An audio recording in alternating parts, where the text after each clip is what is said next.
कहानी आज से हजारों साल बाद की शुरू होती है, जहां इंसान पृथ्वी को छोड़कर आगे निकल चुका है। इंसान अब काफी विकसित हो चुका है, पर चाहे इंसान कितनी भी तरक्की कर ले, पर अपनी लालच को कभी खत्म नहीं कर सकता है। इसके पहले पार्ट में आराकीस ग्रह पर हरकोमन घराने का कब्जा था। उसका लीडर बैरन, जो उस ग्रह पर विलेन था, जो स्पाइस खनिज को खोदकर बादशाह से ज्यादा अमीर हो चुका था। स्पाइस जो आराकीस की रेत में मिलता था, उसमें ऐसी शक्ति थी कि किसी की ऊर्जा को बढ़ाया जा सके, और स्पाइस की ऊर्जा से एक ग्रह से दूसरे ग्रह पर जाया जा सकता था। अब एक दिन बादशाह ने ड्यूक को आराकीस ग्रह के कार्यभार संभालने का फरमान जारी किया। उसके ग्रह पर भरपूर हरियाली और पानी होता है, पर आराकीस ग्रह पर बस रेत ही रेत है। वहाँ की जनता ड्यूक के बेटे पोल को मसीहा समझती है। वह अपनी माँ लेडिका की तरह अपनी आवाज से किसी को भी अपने बस में कर सकता था। इसके साथ पोल को कुछ सपने आते थे, जो उसकी माँ के शक्तियों के कारण होते हैं। दूसरी तरफ बैरन का ग्रह उसके कब्जे से निकल गया था, इसलिए वह अब आराकीस ग्रह पर कब्जा पाने के लिए सरदोखार वंश के साथ हमले की तैयारी करता है,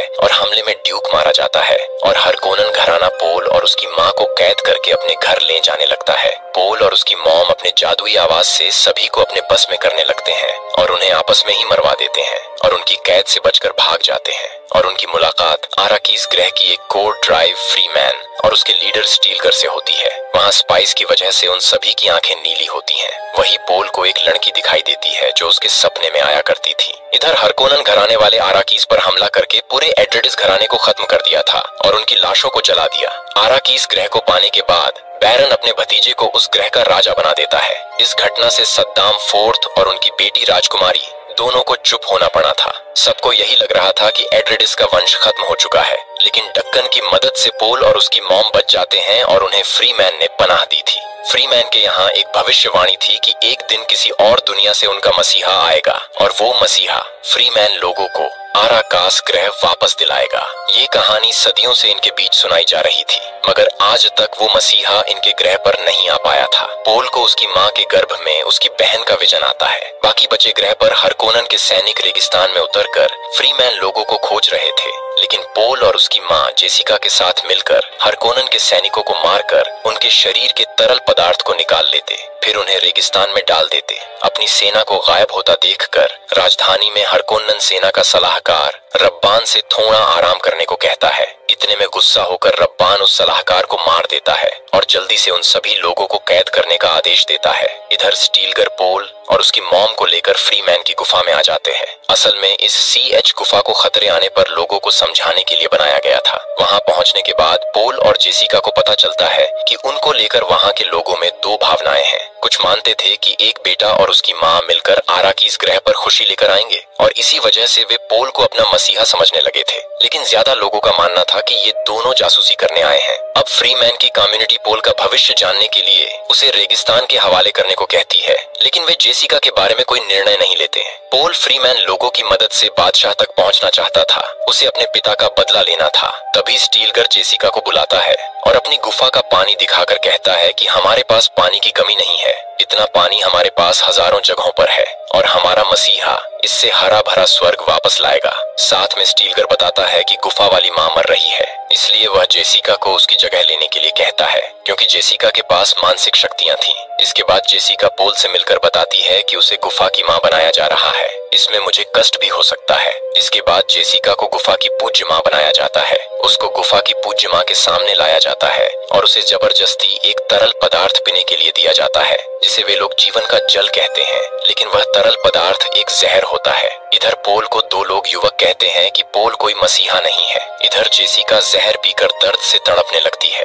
तभी पूज्य माँ को पता चलता है कि जेसिका प्रेग्नेंट है, और उसके जल ने जेसिका के बच्चे का दिमाग समय से पहले ही चालू कर दिया है, लेकिन जेसिका जहर से मर नहीं पाती है। यह जानने के बाद स्टीलगर और उसके साथी इसे एक चमत्कार मानने लगते हैं, लेकिन इधर चानी और उसके साथी अभी भी पोल को मसीहा मानने के लिए तैयार नहीं है। ये दोनों आपस में बहस करने लगते हैं। पोल उन्हें बताता है कि ये कोई चमत्कार नहीं है, बल्कि उसकी माँ को बचपन से ही जहर पीने की ट्रेनिंग दी गई थी। मैं यहाँ कोई मसीहा नहीं हूँ, बल्कि मैं तुम लोगों के तौर तरीके को सीखने के लिए आया हूँ। मुझे तुम्हारे साथ होना है। ये बात सुनकर चानी शांत हो जाती है, लेकिन स्टीलगर और उसके साथियों को अभी भी उस पर भरोसा था कि पोल एक मसीहा है। फिर पोल की माँ बताती है कि तुम्हारी बहन अब भी से मुझसे बातें करने लगी है, उसको तुम पर पूरा भरोसा है और जीवन का जल पीने के बाद तुम भी मेरी तरह सब कुछ साफ देख पाओगे। इसके बाद स्टीलगर पोल को रेगिस्तान में लाकर उसे जिंदा बचने का तरीका बताने लगता है। फिर चानी उसे रेत पर चलने का तरीका सिखाती है। उसको पोल से लगाव होने लगा था। एक दिन हरकोनन घराना उनके एरिया में खुदाई करने आता है, जिसकी वजह से फ्रीमैन और उनके बीच फाइट होने लगती है। फिर पोल चानी को बचाने लगता है। इसके बाद पोल हरकोनन घराने की मशीनरी को खत्म कर देता है, साथ ही वह दुश्मनों को धूल चटा देता है। इसके बाद स्टीलगर उसको मुवादिब के नाम से नवाजने लगता है। यहाँ मुवादिब का मतलब रेगिस्तान में बचे रहने वाला कंगारू चूहा से है। पोल को वो लोग अब अपने समुदाय का हिस्सा मानने लगते हैं। चानी भी उसे सम्मान देने लगती है। वह पोल को अपना फ्रीमेन नाम सिहाया बताती है, जिसका मतलब रेगिस्तानी बसंत है। इसके बाद पोल हरकोनन के खिलाफ जंग छेड़ देता है, जिसके बाद बैरन अपने काम में रुकावट आने की वजह से अपने भतीजे को चेतावनी देता है। इसके बाद इधर पोल चानी को बताता है कि अगर वह दक्षिण में गया तो वहाँ वह किसी के बताए रास्ते का अनुसरण करेगा, जिसकी वजह से एक भयानक युद्ध शुरू होगा, जिसमें करोड़ों लोग भूख से मर जाएंगे। इसके बाद पोल वहाँ से निकलने के लिए सबसे बड़े सैंडवर्म को बुला लेता है। इधर जेसिका इस बात को सभी जगह फैलाने के लिए बोलती है, जिससे सभी जगह के फ्री मैन इकट्ठा हो जाए। फिर फ्री मैन अपनी पूज्य माँ जेसिका को दक्षिण में ले जाने की तैयारी करने लगते हैं, लेकिन पोल उसके जाने को रोक देता है। पोल जानता था कि वहाँ दक्षिण में पहुँचते ही युद्ध शुरू होने वाला है। जेसिका की बहन गर्भ से ही एक सलाह देती है कि उसे किसी के प्यार में नहीं पड़ना चाहिए, बल्कि आने वाले दिनों के लिए उसे खुद को बचाकर रखना चाहिए। इसके बाद पोल को उस महिला का चेहरा दिखता है, जिसका वह दक्षिण में अनुसरण करने वाला था। वह उसकी माँ जेसिका ही थी। पोल अभी उत्तर में फाइट जारी रखते हुए हरकोनन के स्पाइस गोडाउन को उड़ा देता है। इसके बाद रब्बान उनके ठिकाने पर हमला कर देता है, लेकिन इस फाइट में वह बड़ी मुश्किल से बचकर भागता है। दूसरी तरफ बादशाह और उसकी बेटी को लगता है कि पोल मारा जा चुका है, मगर मदर मुहैयम बताती है कि अगर पोल जिंदा है तो वो सच्चाई जानता है कि यह बादशाह की चाल थी, जिसमें उसका घराना खत्म कर दिया गया, और अगर पोल बाकी लोगों को जब ये बात बताएगा तो बाकी लोग भी बादशाह के बागी बन जाएंगे। लेकिन इससे पहले हमें ये पता करना होगा कि बैरन का दूसरा भतीजा रोता, जो आराकीस ग्रह का शासक बनने वाला है, उसे कैसे रोका जाए। इधर रोता बैरन के सामने एक खेल में फाइटिंग करके अपनी काबिलियत साबित करता है। बैरन अब रब्बान की जगह रोता को आराकीस ग्रह का शासक बना देता है। इसके बाद मदर मुहैयम मार्गरेट नाम की एक लड़की को रोता की कमजोरी जानने के लिए उसके साथ प्रेग्नेंट होने के लिए भेजती है। मार्गरेट अपने काम में कामयाब हो जाती है और मदर मुहैयम को बताती है कि रोता को प्यार में कंट्रोल किया जा सकता है। इधर आराकीस ग्रह पर पोल के पिता का दोस्त और उसको हथियारों के बारे में बताने वाला तस्करों के साथ मिलकर स्पाइस चुराने की कोशिश करता है, लेकिन उसे पोल पहचान लेता है और उसे अपने साथ ले आता है। पोल उससे उसके पास हथियारों की कमी के बारे में बताता है, जिसके बाद हरलेक पोल को और फ्री मैन लोगों को उस जगह पर ले जाता है जहां पोल के पिता ने परमाणु हथियार को छिपा रखा था, और इतना हथियार पूरे ग्रह को बर्बाद करने के लिए काफी थे। दूसरी तरफ जेसिका दक्षिण में जाकर मसीहा के आगमन का प्रचार प्रसार कर रही थी। इधर पोल उत्तर में स्पाइस खनन को रोक देता है। इस बात की खबर इधर राजकुमारी को भी हो जाती है। उन्हें लग रहा था कि अब शायद युद्ध शुरू होने वाला है। इधर जेसिका को एक सैंडवर्म के अंदर से जीवन का जल निकाल कर दिया जाता है, तो जेसिका कहती है कि बहुत ही जल्दी यहाँ एक आदमी आएगा, इसलिए इस जल को उस आदमी के लिए बचा कर रखो। इधर रोता CH गुफा पर हमला करके उसे नष्ट कर देता है। तभी दक्षिण के वार काउंसिल सभी लीडरों को मीटिंग में बुलाती है। स्टीलगर घायल होता है, इसलिए वह अपनी जगह पर पोल को दक्षिण भेजता है, लेकिन पोल उस जगह जाने से मना करता है। साथ में पोल को पता था कि दक्षिण में जाने पर चानी की मौत हो जाएगी। अब रेगिस्तान की आत्माएं पोल को जीवन जल पीने के लिए कहती है, क्योंकि उसी की शक्ति से वह भविष्य को देख सकता है। अब वे लोग चानी को छोड़कर दक्षिण में निकल जाते हैं। दक्षिण पहुंचने के बाद पोल जीवन का जल पी लेता है और पोल को सपने में उसकी बहन समुंदर किनारे दिखाई देती है और वह पोल को अपने परिवार के गहरे राज्य को बताती है। तभी चानी भी वहां पहुंच जाती है और वह देखती है कि पोल की मौत हो चुकी है। तो स्टीलगर चानी से कहता है कि पोल एक मसीहा है, उसको सिर्फ रेगिस्तान के आंसू ही जिंदा कर सकते हैं। फिर चानी अपनी आंसू को जीवन जल में मिलाकर पोल के होठों पर लगाती है। तभी पोल फिर से जिंदा हो जाता है। उसको देखने के बाद उसे मसीहा मानकर सभी लोग झुक जाते हैं। फिर पोल जेसिका से कहता है कि तुम बैरन की बेटी हो, क्या मेरे पिता इस राज को जानते थे? तो जेसिका कहती है कि इस बात को मुझे तब मालूम हुआ जब मैंने जीवन जल पिया था। फिर पोल अब अपनी माँ के साथ फ्री मैन लोगों के सामने आता है, तो उसको स्टीलगर को मारकर उसकी जगह लेने को कहा जाता है। पोल उनकी इस परंपरा को खत्म करके उनके अतीत को बताकर अपने आप को मसीहा घोषित कर देता है और सबको कहता है कि मैं तुम्हें स्वर्ग ले जाऊंगा। यहाँ चानी के अलावा सभी लोग उसका समर्थन करते हैं। इसके बाद वह बादशाह को चुनौती भेजता है। अब राजकुमारी को पता चलता है कि एट्राइडस घराने को खत्म करने का सुझाव मदर मोहयम का था,